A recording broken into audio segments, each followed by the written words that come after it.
কথায় আছে তেলের মাথায় তেল দেওয়া, অর্থাৎ প্রকৃতপক্ষে যার কাছে অনেক কিছু আছে আমরা তার পিছনেই ছুটি, আর যার কাছে কিছুই নেই তার কাছে আমরা আসি না। এটা কিন্তু একদম বাস্তব সত্যি কথা। কেমন আছেন সবাই? আশা করি ভালো আছেন। নতুন আরেকটা ডেইলি ব্লগ নিয়ে চলে আসলাম। মাঝে মাঝে ভাবি ডেইলি ব্লগ করব না, কিন্তু কি করব।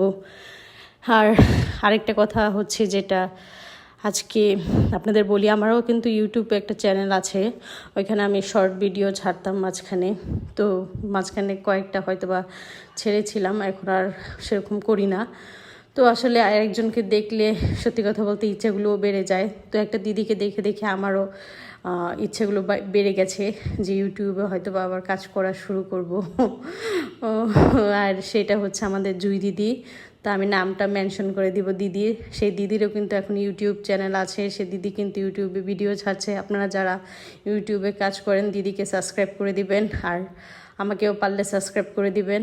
আমি হয়তো বা ছোটো ছোটো এখনও শর্ট ভিডিও ছাড়ছি, ডেলি ব্লগ করার চিন্তা ভাবনা করছি, এখনও ছাড়ি না, কিন্তু সবাই আমার পাশে থাকবেন এটাই আমি চাই।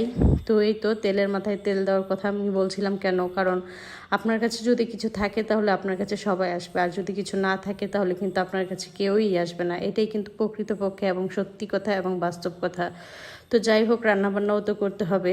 তো এই তো রান্নাবান্না করবো আজকে খিচুড়ি, কারণ সকাল থেকে প্রচণ্ড পরিমাণ বৃষ্টি পড়ছে আমাদের এদিকে। 2-3 দিন ধরে খুব মেঘ মেঘ হচ্ছিল, কিন্তু বৃষ্টি আর হচ্ছিল না। তো আজকে সকাল থেকে একদম ঝুম বৃষ্টি পড়ছে, আর বৃষ্টি মানেই খিচুড়ি বাঙালির কাছে।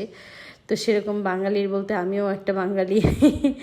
তো আমারও খিচুড়ি খাওয়ার মন হলো। প্রথমে আমি বের করেছিলাম পটল, তারপরে ঢ্যাঁড়স, ভেবেছিলাম পটল দিয়ে আলু দিয়ে ভাজি রান্না করব, আর ঢ্যাঁড়স দিয়ে তরকারি রান্না করব, কিন্তু পরে উল্টাটা হয়ে গেছে। বৃষ্টি দেখে খিচুড়ি খাওয়ার মন করলো। আর কাকা এত মজা করে রান্না করে, মানে এই যে কাকাকে সত্যি কথা বলতে কাকা তো মানে গেঞ্জি পরা নিতে চাইনি, তারপর একটু নিলাম, কারণ কাকাকে দেখানোর খুব ইচ্ছা হয়েছিল। তো নর্মালি কাকা রান্না করলে আমি সহজে কাকাকে দেখাই না, তো ফুল দিয়ে ঢেকে দিব না। যাই হোক, তো কাকা মাংস রান্না করলে এত মজা হয়, মুখে লেগে থাকে। মাংসর কষানোটাই আসলে মেন, কাকা খুব মজা করে কষায়, যেই কারণে ভালো লাগে। আর আজকে 3-4 ধরনের ডাল দিয়ে আমরা খিচুড়িটা রান্না করব। তো ভিডিও করার সময় মেয়ে একদম ছিল কাছে, বিরক্ত করছিল, বারবার ভিডিও নাড়াচাড়া হচ্ছিল, ক্যামেরাও নাড়াচাড়া হচ্ছিল। আজকে ভিডিও করা কেমন যেন একটা হচ্ছিল, আর ভিডিও মাঝে মধ্যে সত্যি কথা হলো করতেও ইচ্ছা করে না, কাজও করতে ইচ্ছা করে না, কেমন কেমন জানি সব কিছু উল্টাপাল্টা হয়ে যায়। তো এই তো ডালগুলো কাকা ভালো মতো মশলার থেকে কষিয়ে নিচ্ছিল, তারপর পানি দিয়ে একটু সিদ্ধ করে নেবে, কারণ বুটের ডাল আছে, বুটের ডাল সিদ্ধ হতে অনেক সময় লাগে, আমরা সেটা সবাই জানি। আর আমরা বাংলা চাল, অর্থাৎ ঘরে রেগুলার যে চাল দিয়ে ভাত খাওয়া হয় সেই চাল দিয়ে খিচুড়ি রান্না করব।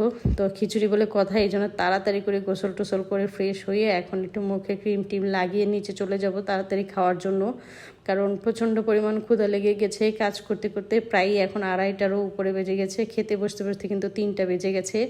আর ভিডিও কেমন লেগেছে অবশ্যই কিন্তু কমেন্ট করবেন সবাই। সবাই ভালো থাকুন, সুস্থ থাকুন, ধন্যবাদ।